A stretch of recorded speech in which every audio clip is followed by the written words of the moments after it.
Welcome to Reality After Show coverage of the Challenge All Stars 5, Episode 5. I would say that we're here to talk about the episode. That's a lie. We're here to talk some shit and praise our boy Handjob Steve. I'm your host, Dan Montchal, joined as always, Trias Dan Montchal. What's going on, boys? Well, okay, but first off, you don't.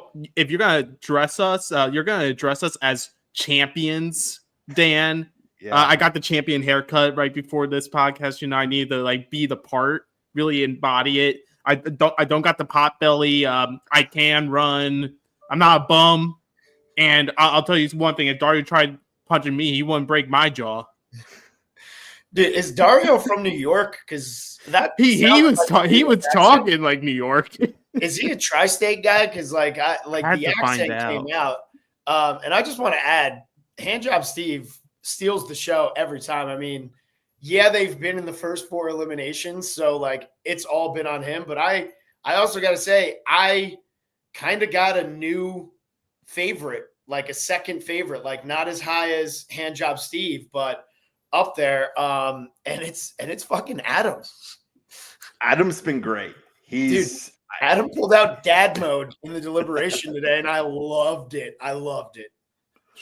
It was so funny because it was like him being like what the show is showing us as his version of mean and tired of it. But at the same time, he's like, no, let me speak. It's because I didn't want to make any more enemies. That's why I picked you. I love this man so much. It was just so funny. It was so condescending. It was beautiful. Do you feel hurt now? Massachusetts. Dario's from Mass. Massachusetts, so good. Yeah. Do you feel hurt now? And dude, come on. I listen, I don't mind Corey Lay. But let's be real. He had no reason to even be upset. It's like, my guy, you're upset. You literally voted for this team 4 times in a row. Yeah. You're upset that they voted for you twice. That's almost like Gen Z level entitlement. I will say with how they were interacting with each other, I feel like, because one thing we have said about this season is a lot's being left on the cutting room floor. It's obvious that we're not seeing what we should be seeing to make sense of why people are mad with each other, why people are working with each other.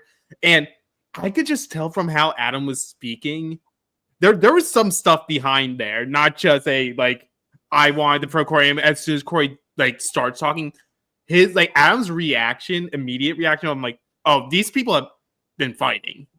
Yeah. And we just have not been seeing it. The thing that's also really refreshing about Adam is you can tell he's just super happy to be there.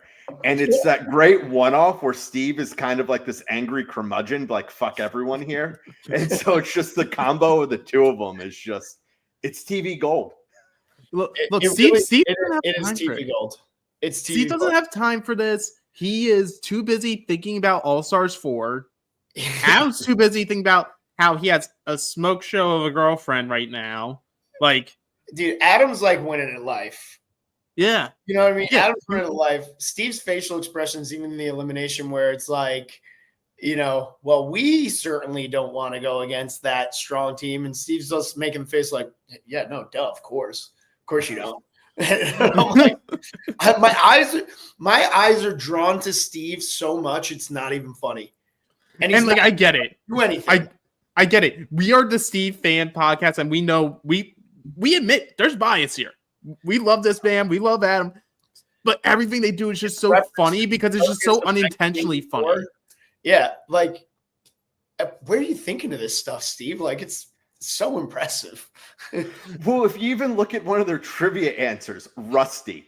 Rusty was how you describe your partner's greatest weakness. No, and then he goes well, my cardio is rusty. Does that count? Please? Oh, dude. Oh, fucking epic. I mean, if we really want to call it what it is this entire season, 90% of the cast, absolute duds. Frank, superstar. Steve, elite. Adam, also right up there with Frank. And Dario, welcome to the show. Amazing. Dario, welcome to the show. I hope you weren't a one episode wonder. Am I missing anybody that has been good? No, but that No, I think no, you I haven't. think a big issue of it is just how they're presenting it to us. Because it's exactly what we've been saying, what you've been highlighting specifically is you can read the tea leaves immediately at the beginning of the episode of whose episode it is and who's going home. Because like even in the beginning, they're doing a full ass montage of like people calling their loved ones. But then they make it a point to focus in on Devin. And I'm like, oh, they're going home this round, or at least going in elimination. Like something is happening with this team because you're highlighting it. I have such a gripe about all of those calls that happened because me and Kara literally spoke every week on All Stars 4. Our phone calls were shown 0 times because why would you want to show us being normal and like being in a healthy, happy situation? Like, why would you want to show that? No. We'll show all of the, people with the exception of Cam and Leroy who have only been together for, I don't know, 1 to 2 years. But anyway, I digress. But yeah, it's what biggest tell for me is I know Devon's on this cast, and I know she is a confessional queen. Yeah, I know she is one of the funniest and one of the best confessional characters ever, and we have barely seen her confessionals. That to me says, okay, they have this formula of editing where it's very transparent how the episodes are going. Who's involved in the story in this point in time? Because it's not saying Devon and Shane aren't winning the season.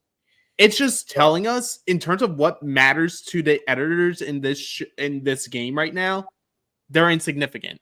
That this has nothing to do with them. This whole first half of the season has nothing to do with what Devon and Shane are doing. But it's a disservice to the viewers to edit in this way and not tell us a full story. Because when you're leaving people off to the side, we don't understand things. Like in this episode, Devon says, I know my partner would say this about who is the most shady and puts up Frank and Sam. We have outside of one little clip at the very beginning of the season where Shane says that Frank is shady with 0 context. We don't know why Shane thinks that. We don't know this relationship. We don't know anything about it except in Twitter. We know that they don't vibe with each other. That's all we know.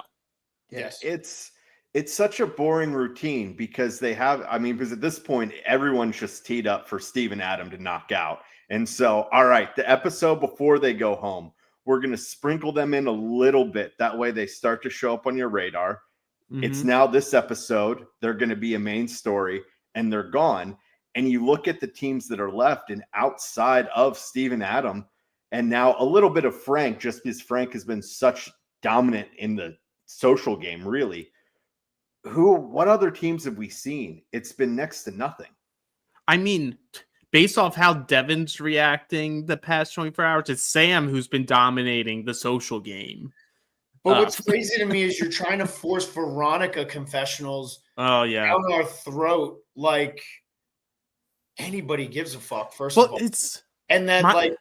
She's pretending to be like this major strategist of like, yeah, we're making people think that we're the weakest team. It's like, honey, when the question was who's the weakest team, it was only between you and Katie and Frank and Sam. And I got news for you, Veronica. If you were paired with Sam and Frank was paired with Katie, not a single person would vote Frank and Katie as the weakest team. No, not at all. And in my head, I just like to think that every time Veronica comes up, that's where I'll use Melissa coming in when she's talking about Nicole. Like, get her a leash and a muzzle. Like, Veronica, just shut up. Like, I don't want to hear about how smart you are because you're not that smart. Here's the thing. They always try to do this because one episode in a season that Veronica's in, she gets the episode where it's like her move, like quote unquote her move. And it looks like it's going to be something that happens next week. Fine.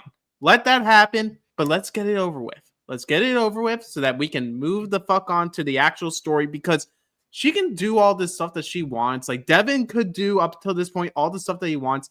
This season is clearly telling us that the strategy has been all worked through Frank. Like, all of it is Frank seeing the bigger picture of who is grouping with who and capitalizing on opportunities where he has power.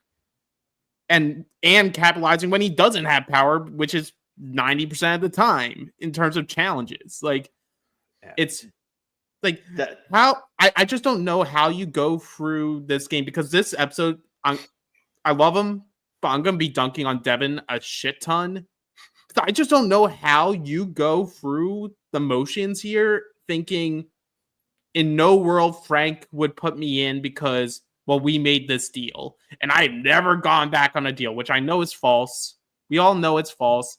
And when you have a deal with every single team in the game, because that's your MO, what deal is actually real?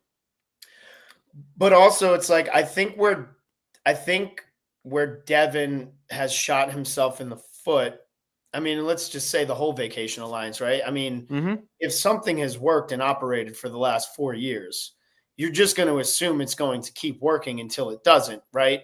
And that's what's essentially happened. Because even on season 40, like, he didn't go home because the strategy of the Vacation Alliance didn't work. You know what I mean? So in this situation, and the thing is, Devin has essentially adopted Wes's game, right? That's Wes's game is, I'm going to make week-to-week deals with you or somebody else or anybody else. That way I'm theoretically or technically not lying. I'm not backstabbing people. I'm not doing any of that stuff. And I love Devin to death. Yeah. I think he's a good person in real life. You know, I think, you know, he's funny, you know, and once again, like, he does bring good scenes to the show, right? Like, he could have just not made a big deal about what happened. Yeah. But he did. And that was a great TV moment, right? So I love that. However, for somebody who critiques Big Brother and Survivor so much for like their shady game plan, I agree. I don't like that style of gameplay in the challenge. I've never played that style of gameplay in the challenge. I prefer more so the Jordan style of gameplay or the CT and Jonny style of gameplay. So the Jordan style of gameplay is, if I shake your hand, I'm riding with you, and whoever gets to me first, that's priority. Whoever gets to me next, right? Now, obviously, you have to factor in, like, all right, yeah, I shook Jordan's hand, but Tori's still in the game, right? That's going to supersede the handshake, right? Right. But Bananas and CT, they make 0 deals. They go in, they're going to play their game, they're going to gather their numbers, and they're going to do what they got to do in order to, you know, win. And they're going to stab you in the front. They're not going to stab you in the back. You know, yeah, they'll blindside you every now and then. But this idea of a noble challenge game, it doesn't exist. And here's why it's not a good strategy, is because Wes created that strategy. He never kind of went into a game where people were like, oh, you know what, Wes, you never actually went back on a deal and you never actually lied to us, so we're not going to target you. No, Wes has, throughout his career, always been targeted.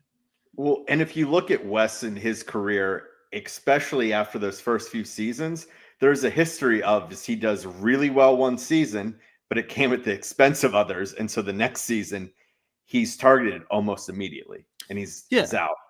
But like, and go ahead, Alex. I think the other issue here is, like, he came in with the expectation that not only would his strategy work, but that it would apply to all other players. That because this is how I operate in the game, everyone else will respect that and also give me that. So if I like shake your hand at one point, and I'm shaking my hand with Frank, who hasn't been on the show basically by his own choice for like a decade, and has now decided to come back, do you really think Frank is going to come in and basically, even with a bad partner, be like, yes, my goal is to be your 6th team on the totem pole, even though you're saying, I really want you to do well. I really want to run this final with you. Even though I'm already in a 4-person or a 4-pair alliance with a final that can only bring 4 pairs. But yes, you are a priority to me. Not as high as Nani and Turbo. Not as high as Fessel and Amber, obviously. Not as high as Dario and Ashley, because like Dario and Leroy are apparently blood brothers. It's not, just like not after this. I mean, unless Leroy is a pushover. I mean, we've seen his past. We know his track record. But it's just like so like lapdog for his whole challenge career, right? Yeah. And when he wasn't there, he became what's his lapdog. It's just like, but anyway, it was. If you're Frank, how can I look at myself like in confessional and be like, I'm willing to just be a fly on the wall and be Devin and Leroy's 15. So maybe if someone goes out, maybe we get the grace of God and Devin decides to hand us a star so that I can run this final with him because, he just likes Sam so much. Frank's never going to do that. Even if he shakes your hand, he'll stab you in the back and the front at the same time. He does not care because he has said it. He has made it clear when he is in the game, it's game. Like, it does not matter if you are his best friend. It does not care if you're his mother. Like, if he and his husband were on this and on opposing sides, he would stab his husband in the back, most likely, if it meant that he could get one step forward to winning, because it's a game. But then once you're out of the game, he'll mend the relationships and whatever because it's not the game anymore. But Devin treats the game as life because it's the career. Where Devin really lost me with his whole, and I get some of it's been on social media, of trashing Survivor and Big Brother, and the challenge is far superior game. When the challenge was a superior game, it fucking used to be. It's not anymore, because if you see what happens, we're in trivia, that we have a bunch of bitches as teams answering no one to some of the trivia answers. Like, shouldn't have been allowed. Are you shit? That pissed me off so much. That should not have been allowed. Well, you know what? The only blessing here was that whenever someone did say no one, it was never like correct. They never matched up, so they had to put something into the drink. But it was also just like what did we do with this challenge? Really, like Leroy and Devin on the questions that they showed us got like one right. The things that you were putting in those drinks should have been hard enough for them to have to not just chug the drink, or there should have been more of them. It should have been like every single time you get something wrong, you are chugging a milkshake. And if you like stop chugging or you throw up at any given point, your team is out. As somebody that had to do an elimination where they had to repeatedly drink nasty milk, I couldn't agree with you more. Yeah. Like, I truly, because this is also me in the old school brain of like back in like old Survivor, they would have eating challenges where like even if someone like puked what they were eating, they could not win unless they basically ate the puke. Like, they were like, you didn't finish your thing. It's right here. You need to eat this and swallow it. It's like, if you puke, you're out. Like, I want that counterbalance here. Because like, what's the point of chugging a milkshake? It should be like chugging the milkshake and you have to hold it in. If you puke during when we're reviewing everything, you're out. Like, and it was a milkshake for 2 people. Like, that's let's be real. That's not that. And let's be real. Nothing that they put in it. Like, yes, it's gross to put. It was all liquid. And also shake with like nasty shit in it.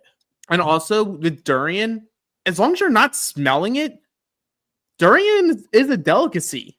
Yes. Like, I've never had it, but someone always told me it like tastes like a type of peach, essentially, like, or something adjacent to a peach. It's just the smell that ruins it. Well, it's only the smell when it's fresh and cut and then left out in the open air, and then it smells like shit.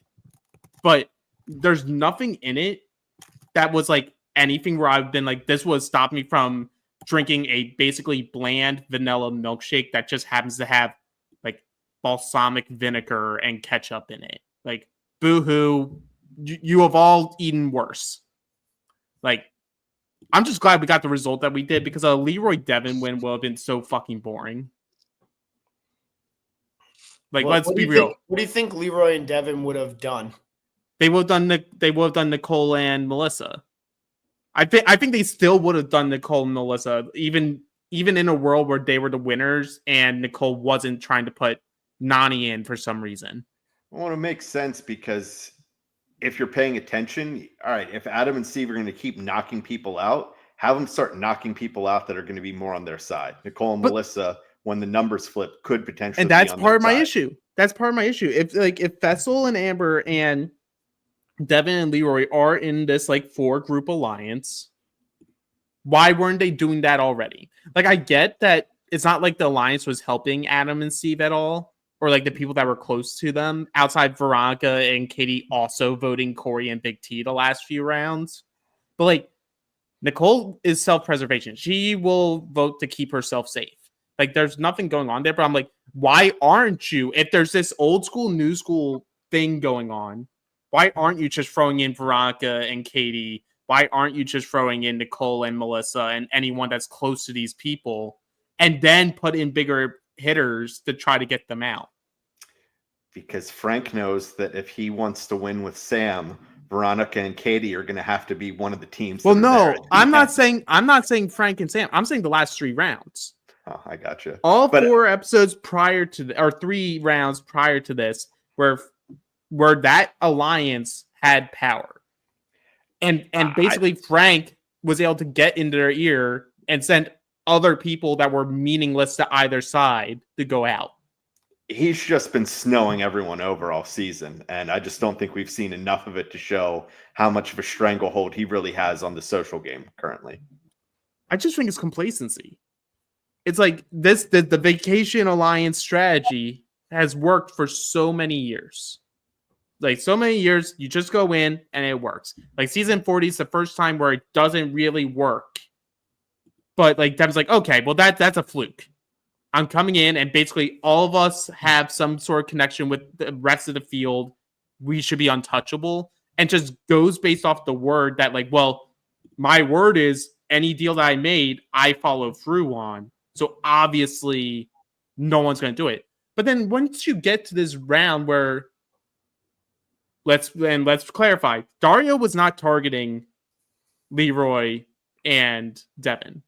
He was just saying if they're going to put 2 star holders against each other, it would be the 2 male teams. I see though where Leroy and Devin could be upset. Oh yeah, because like Leroy let Dario get off way easier than I would have if that was like my good friend that like I helped out.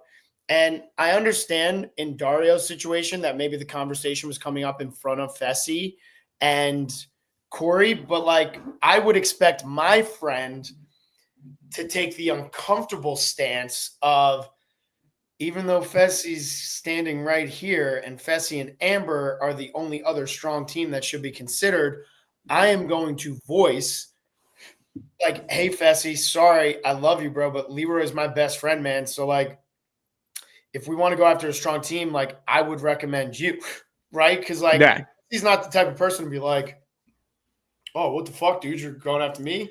Fessy would be like, all right, bet. Like, I'm going to go and do work. Yeah. I mean, yeah. Amber and Fessy would have won that elimination. They would have had a very good chance to. The only thing I would have questioned was Amber's ability to do the math in time. That's fair.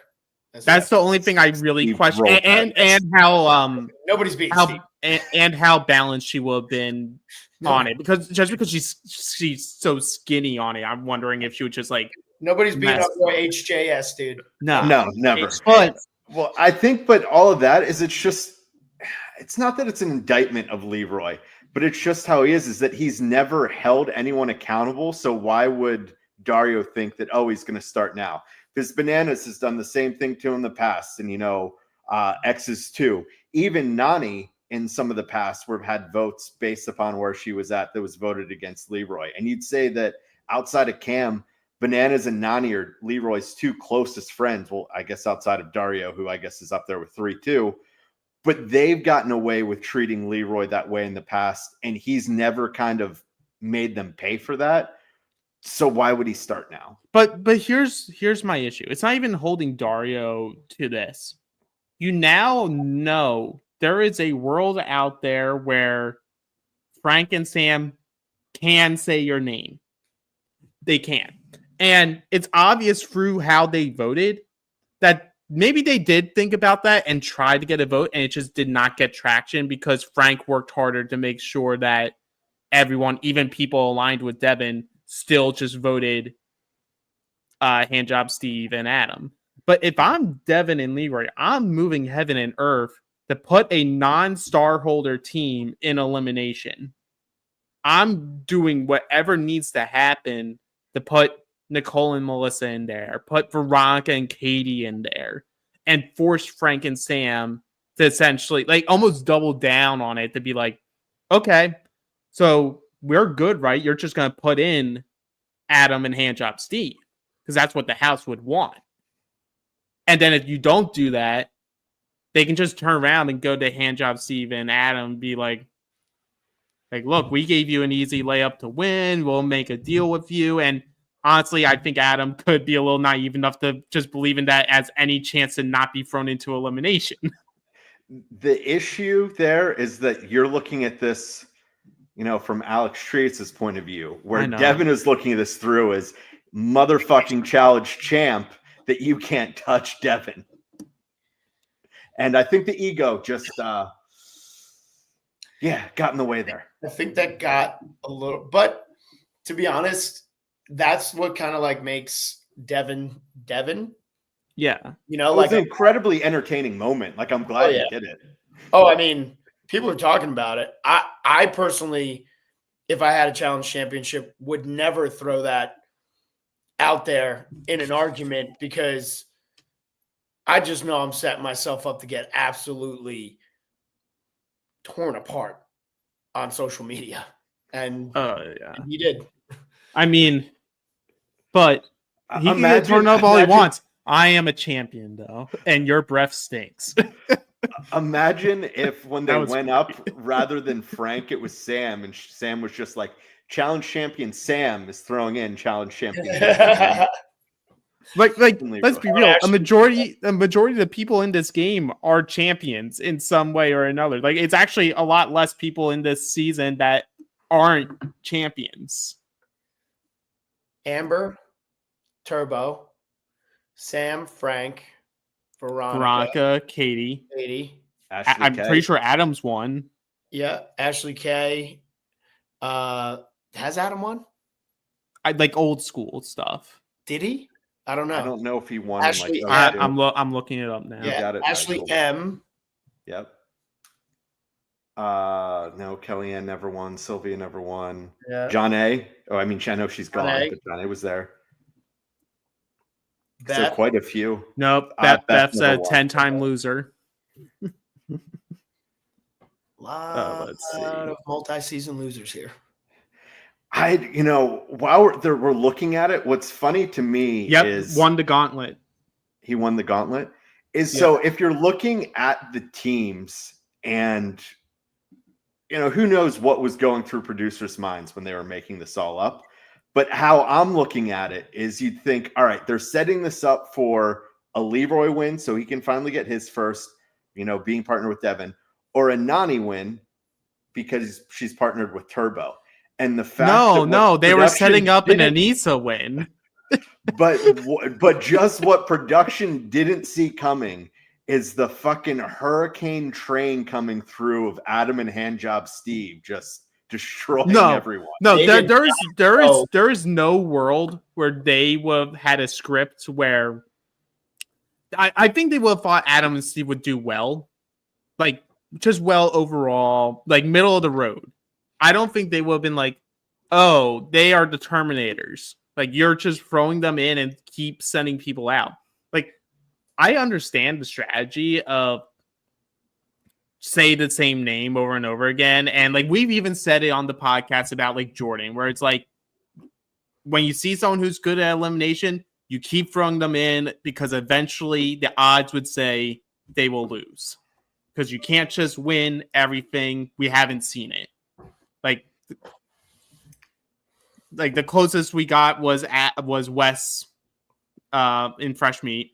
Wes and then Sarah Grayson. Yeah, Sarah Grayson, Horacio, and Olivia. And Olivia.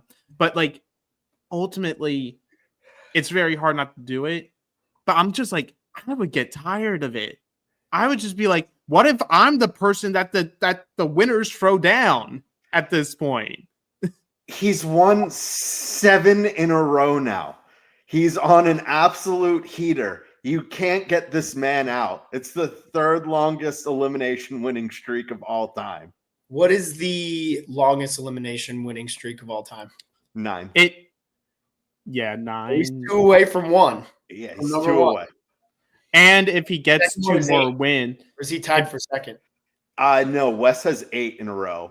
He was in 2nd, and then but if he gets 2 more in a row, not only does he get that, he also will have the most wins or elimination wins in a season. If they happen in the next 2 weeks, it'll be the longest consecutive in a single season as well. Well, actually, they just need next week. What he wins next week again this season? You think they're hitting the floor again? I don't. Based off the edit, one more time. Based off the edit, at least for next week, I think the streak ends in the fact that they won't go down. Because the edit's making it seem like their side is now going to be cooking up something that's going to cause some mayhem. Got it. I'm going to say their side and not give the person their the credit that the show's going to want to give them. But I'll leave it there. It's kind of crazy because it's like if it really was somewhat of an old school versus new school feel, like why have all the old school people been voting for Adam and Steve? Well, yeah, and like granted, Veronica and Katie haven't. Like they've been voting with Adam and Steve, but like they count.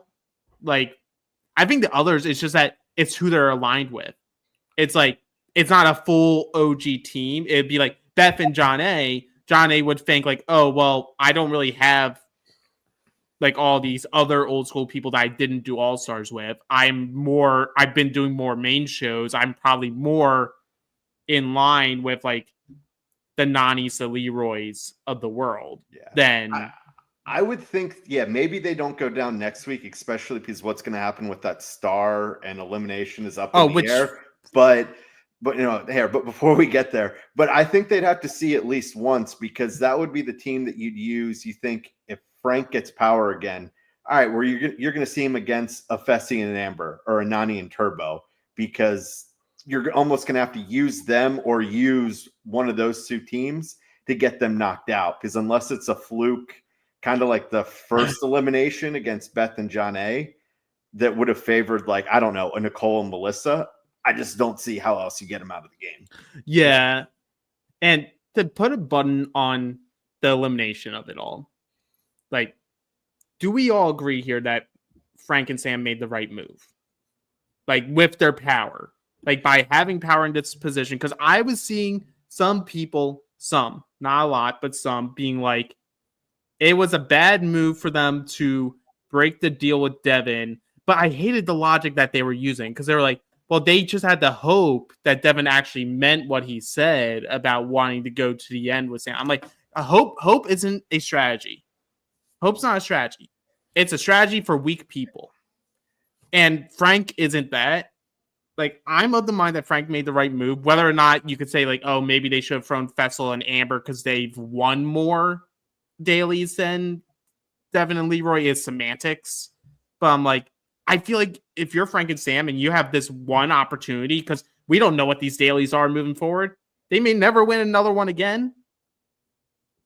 Does it really hurt them to make a big swing? Like, if they go out next week, they still have the move. Like, they at least have an episode. You had to find out what happens when 2 star holders go against each other, what happens with the star. Which is bullshit. Because right now, I mean, it's still a mystery. It appears that maybe whoever wins the next daily is getting it, but you had to do that because you're Frank and Sam. If you don't put another star out there, even if it was Adam and Steve to give, and they were going to give it to, let's say, Veronica and Katie. Well, then, okay, we can go down in elimination against Veronica and Katie because we can beat them. But until that star is out of one of those good teams' hands, Frank and Sam ain't ever getting one. Yeah, but let's talk the star of it all, because I had the same reaction as Adam, except probably a lot more angry seeing the outcome of, like, you have these teams in the minority who are getting thrown in time and time again. They're protecting their own star. 4 straight rounds they have protected their star, and now there's a star up for grabs. And if it was All Stars 4, they would get to hand it off to someone. We all knew it was either they could hand it off or it'd be off in the next challenge. I think the mechanics should have been that the winner of elimination can hand the star to someone else. No, this is great because this fucks Adam again, and he just gets to get all petty about it. I support it. I want petty Adam, who was thinking, TJ, give me my star, and be like, TJ, what are you doing? I just think it just goes to the mechanics of this season make no sense to help create the best game that you can make for the season. Even if you want to use the star mechanic, it's just, what are we doing here? You did a first round where you were incentivizing everyone to win a star. For what reason? There was no elimination that round. You then just painted 4 targets. They chose Adam and Steve to be the target because they're the only one of the stars that weren't in the big alliance. And now they are going to go down at the moment before Devin and Leroy went home every single week, because that's just what it's going to be. It's boring. It's played out. I feel like you should have had a mechanic of the game where these type of underdogs get the opportunity to flip the script and hand the star off to an ally or make a new target by giving it to someone else. I would give the star to one of the weakest teams and be like, I will give star. But see, that would have been the funniest thing. Imagine they win this and Adam goes, well, I want to give this star to Veronica and Katie. Veronica is now pissed in the confessional being like, or no, she's going to be thrilled. She's going to be like, oh my God, yes, I got the star just like All Stars 4. I won't be targeted, except this time you're now going to have Fessy and Amber going, Hall Brawl, let's go. Oh, I'm winning this next daily. The house is throwing them in and I'm getting my star. So winner of the next daily gets the star. But that's the thing. It's what if a star holder wins the daily?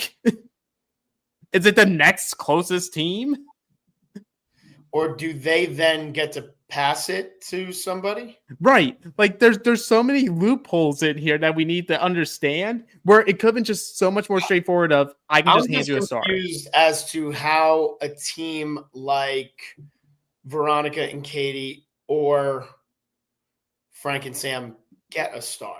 So yeah, now the thing is that was my other issue, is it's now incentivize the house to not change what they're doing.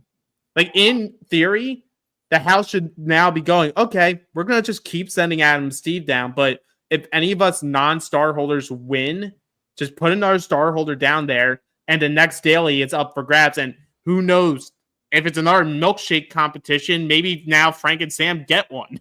It's there's going to be crapshoot comps where someone could just randomly have a star fall into their lap, and then you'll be so late in the game that people are not going to be focused on you. They're going to be focused on these bigger targets that could run and compete in the final. I don't know. It's just, that's the only way I see it. It's that's the only thing that makes sense if you're not a star holder moving forward, is only doing star holder versus star holder. It incentivizes, just not to make any big moves, because you're like, all right, if I don't have a star, I'm just going to lay low, and eventually you assume you'll probably get a shot at it.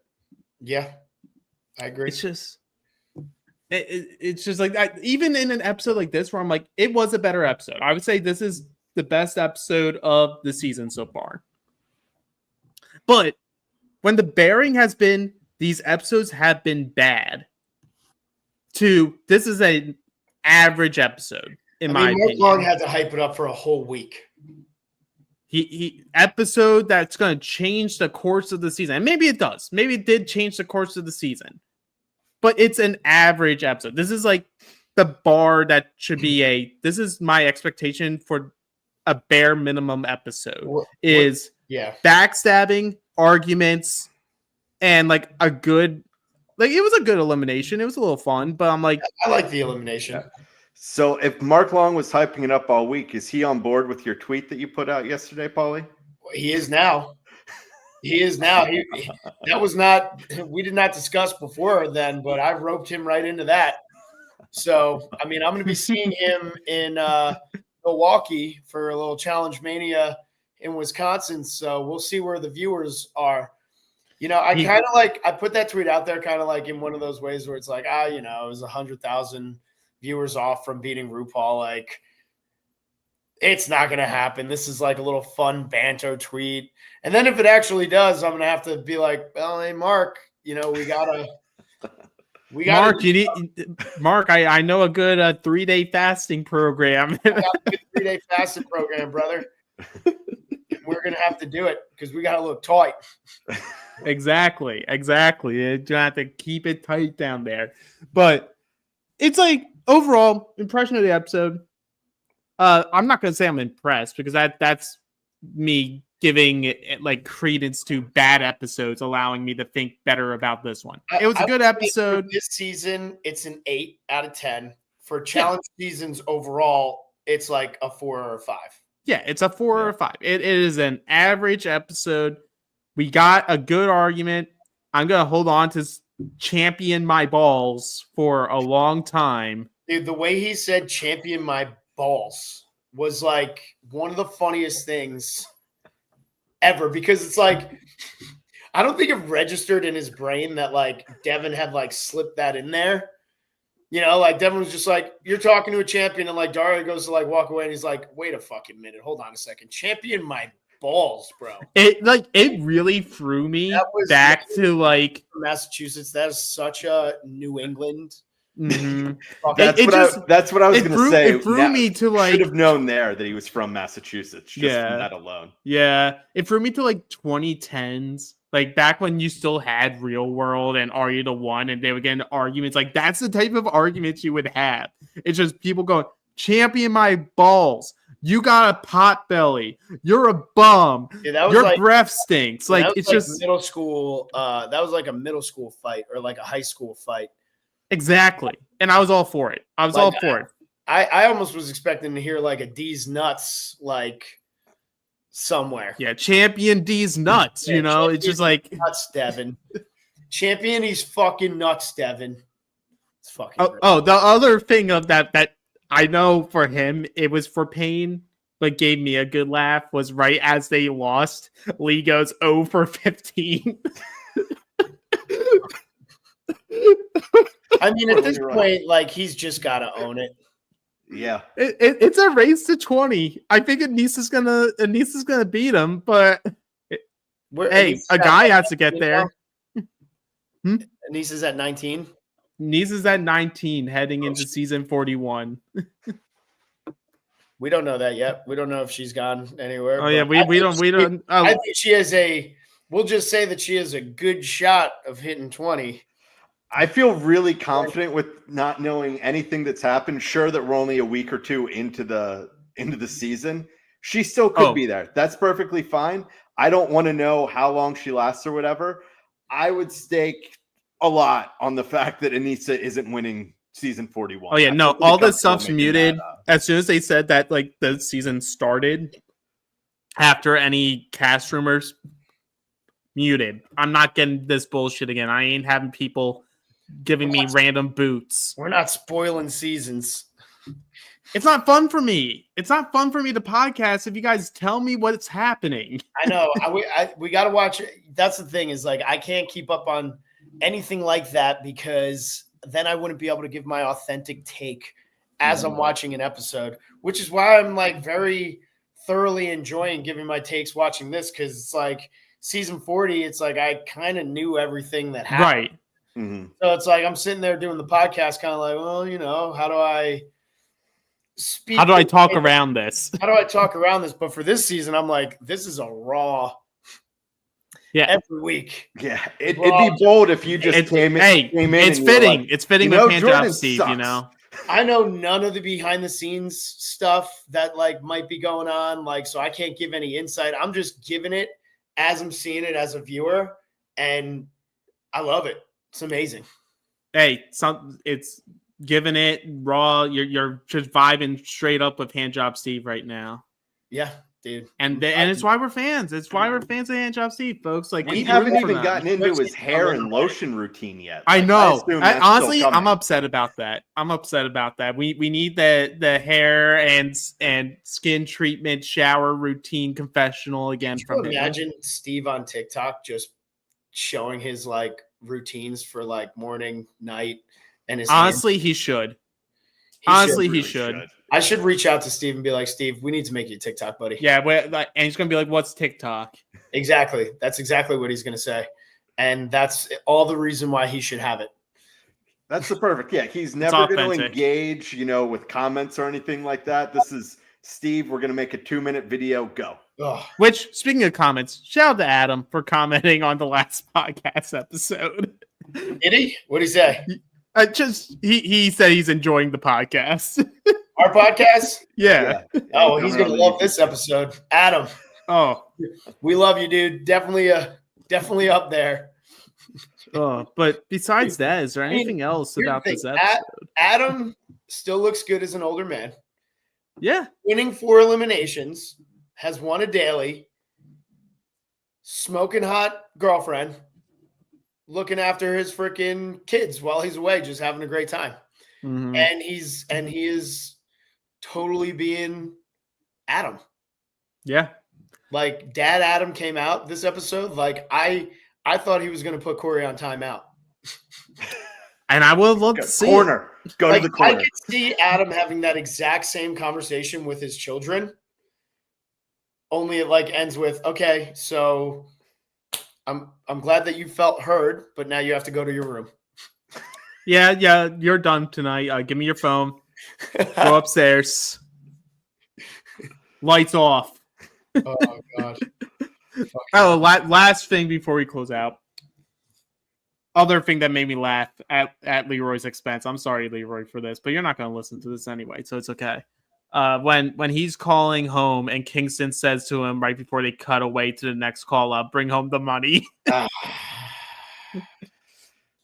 You're letting Kingston down. He's got to be dying because he's like, "I reversed." Do we think? I think Cam would have at least gotten one by now. I will say I did see multiple tweets at showing the Kingston line and going, "You sent the wrong parent out there if you wanted him to come home with money." And I will look I'll always have some love for Leroy because of when I came into the challenge fandom, and but you should have sent Cam in. You should have sent her in. He at least looks better than having your confessional with the video from home being your ex-fiance. As Nani did to start the episode. It's a bold choice. My God. That's a choice. That's a choice by the editors to just be because it's been weeks. Yeah, sure, episode 1 you couldn't. Premiere, you have the excuse. It was 24 hours. It has been over a month. You could have taken out that 15 seconds. Just doing her dirty. Yeah, you left that in. Truly. You know what you could have shown instead? Car never got one fucking call home on All Stars 4. And how many eliminations did Cara go to? Did she make the final? Do you know how much pep talks were happening that whole season? Especially with all the fighting that was going on. Not one call home. But you show fucking Casey, the ex-fiance. I would have preferred they pulled it and they just re-aired the one with Ashley last week. I get that she's not in the game anymore, but just redo that one where she's yelling at her boyfriend. Just give me that instead. I don't need to see the Casey on the screen. Yeah. I mean, it could also concerning that are we even going to see Casey on the show again? Because look, if they break up and the production goes oh, do we bring back single Nani or do we bring back Casey? No, it's only bananas whose exes aren't allowed back on the show. Well, no, you need to bring in Casey because who else is going to describe what the fucking daily is in confessional after the break? bring her cousin in or brother. Bring the brother in. Kenny can do it for us. Oh my god, dude. That's dude, Kenny. What a legend. Yeah, shout out to Kenny. But but you know what we could have had instead of that was like Steve talking about his hair products, you know. So we were deprived of that. I genuinely want to know who Steve calls home to. Yeah, I'd be fascinated. I also want to know about this international man of mystery, dude. Like, I would have rather seen who Steve. Like, it's crazy because anything could be a possibility. Like, Steve could be calling home, and it could be like a stump. Like Ed and Eddie have like plank or whatever the hell. Like what? Wait. What if he never like signs anything for like anyone to call? So they just put up a mirror, and he's talking to himself. You could tell me he's talking. I would have enjoyed that more than seeing an ex-fiance. It would be either one of those two, or it would be way out of left field, and it's just like, holy shit, Steve knows Swedish, and he's just speaking in, to some Swedish person. That who the fuck is this? Man of mystery. We'll never know. We'll never know. I feel maybe like one of these weeks. Steve might be the American Austin Powers. He could be. Tell us in the chat if you think Handjob Steve is actually Austin Powers. And who his loved one is that he's calling. Yeah, who is the loved one? We want to know, who do you think Steve is calling when they get their phone calls from home? We need to know. Put it in the comments after this is published on YouTube and in our podcast feeds, wherever you listen to this. We need to know your opinions here. Adam, I know you're listening. You tell us who he is. Nobody knows anything about Steve. Any person that I've ever interacted with where I'm like, just, I love Steve this season. Nobody knows anything about the guy. They're just like, yeah. And you're dating Cara, who was me like a project that he's doing that is out of left field. And I'm like, that sounds just like something Steve would be doing. Yeah. So what did you're dating Cara. Cara was obviously aligned with him last season. Did she even figure much out about him, or just no? She literally said all he did all day was walk around outside, play in the dirt, find things in the dirt, bring it to her, and show her what he found in the dirt. And then they would talk. Wait, so he's essentially a toddler. Look what I found in the sand today. But like, that's all I know about Steve. I know two things about Steve. I know that when he did a stand-up bit, we all had 5-minute caps, and he went for 30 minutes of a sketch prop comedy show. And everybody was confused. And I could only imagine, honestly, out of anybody that he could have been aligned with that would actually appreciate that stuff, it would be Cara, who's also a toddler, who would actually sit there and be like, oh, yeah, look at this different shaped rock that you found, or this twig that looks like an aardvark. Like, I don't know what I would do if, like, Steve just playing around in the dirt comes in all dirty like a toddler. It's just like, hey, dude, check out this, what I found outside digging holes in the yard. Be like, oh, nice, dude. I'd be like, nice. Could you like go over there real quick? And then as he walks over there, I just take out the hose. Yeah. Well, and I think you nailed it when you were going through it, Paulie, is he would use something like aardvark. Like, it wouldn't be like, oh, that looks like a cat. Like, it'd be something really obscure. Doesn't this look like an anteater or this animal? This looks like an aardvark I actually met an aardvark once. I was on a safari in like 93, and poachers were there. It was a crazy thing. Like, I haven't balanced myself on a barrel with a rope since the circus in 84. I'm like, where do you even come up with that? That's just phenomenal. There's also a solid chance that actually happened. I know. It's like, look, we don't know. Like, we all know the accusations that Devin writes his professionals ahead of time. Do you think Steve just has like a list of like, if it's this type of challenge, this is the type of joke I'm going to say? Or do you think it's really just stream of consciousness? I think he's off the cuff. I think he's like a Theo Vaughn. of sorts. Yeah. Devin writes his jokes, but once again, he got that from Wes because Wes does that. But man, Steve. Okay, I'm gonna leave the viewers with this. Imagine a team on it'll never happen, but imagine a team, a Handjob Steve and Theo Vaughn. Oh, they would go to the final just from just straight laughs. Professionals of that would be crazy. Mm-hmm. I still can't get over that he would go play in the dirt for hours on end. You're welcome. It makes me love him even more. Yeah, honestly. What an enigma. Love that dude. What an enigma is the only word for it. You make him like the spokesperson for like the Sakis, like most interesting man in the world. Just like a complete enigma to everyone, including his own cast members. That should be the trivia game. If Steve throws something out about his life, is it true or not? Because you know what? Honestly, I don't have any idea. Honestly, no wonder they got all their questions wrong. Like, you know nothing. How do you know anything about this guy? You can. If I was his partner, if I was in Adam's situation, I'd be like, "How the hell am I going to get anything right?" Truly, anything that this guy has told me, I don't know if it's real or not. All right. I was gonna say, take us home, Dan. Yeah, that's the proper note to end that. Handjob Steve, what a guy. That's gonna do it for us. We will see y'all next week covering episode 6. If you're watching on YouTube, make sure you hit the bell, like, subscribe.